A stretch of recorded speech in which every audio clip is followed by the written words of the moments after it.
life in beautiful, brilliant, shimmering colors. At this stage in my life, there is no better day than today.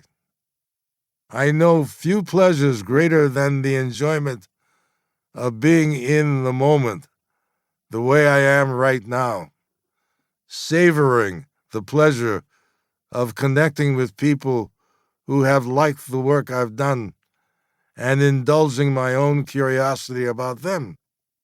In some small way, we have shared an experience. We have a connection. We share a smile, a handshake, a photograph, some kind words. I have come to see it and enjoy it as the fruit of my life's work, the work I've done over 7+ decades on screen and on stage, sharing a point of view that hopefully has helped people toward a more sympathetic understanding of who we are and what we share as human beings.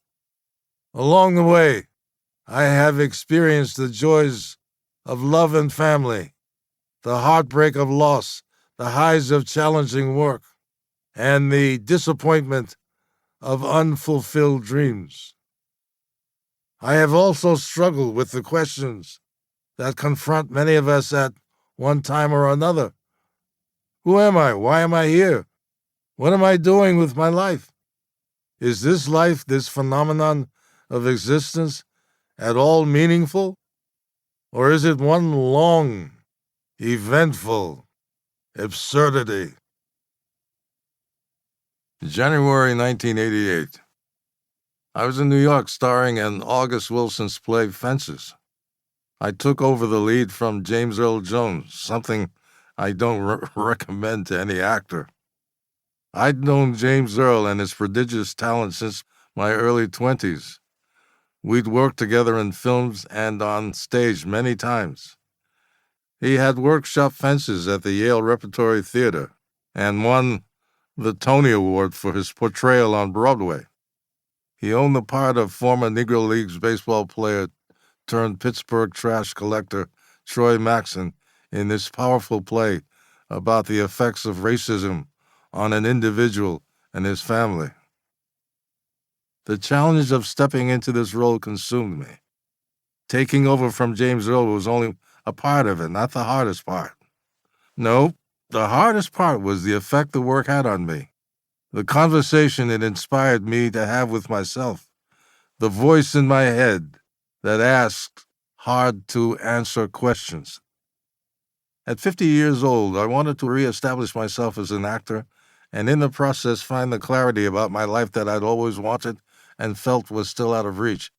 It wasn't a midlife crisis as much as a reckoning, an assessment, an inventory of what I'd done, what I was doing, and what I thought I still wanted to accomplish. Who the hell was I? I was aware of the irony of that question. My 2 turns as Lando Calrissian in George Lucas's Star Wars saga had given me a rare type of movie stardom, and before I visited that faraway galaxy, 2 films made with Berry Gordy, Lady Sings the Blues, and Mahogany, had established me as a romantic leading man, the Black Clark Gable. I wanted to be known as one of the best actors of my generation, period. But the opportunities weren't the same for me as they were for Gable. I was frustrated. Prior to acting, I was a serious artist. After graduating from New York City's prestigious High School of Music and Art, where I focused on painting, I attended the National Academy of Fine Arts and Design, winning awards and scholarships. Creating art was something I had done every day of my life. I was an introverted kid, and drawing and painting were the ways I expressed myself. It poured out of me. I wanted to be great. By the time I signed on to Fences, though, I hadn't painted for more than a decade. I didn't know why I'd stopped or how much that had affected me until I started the play in New York.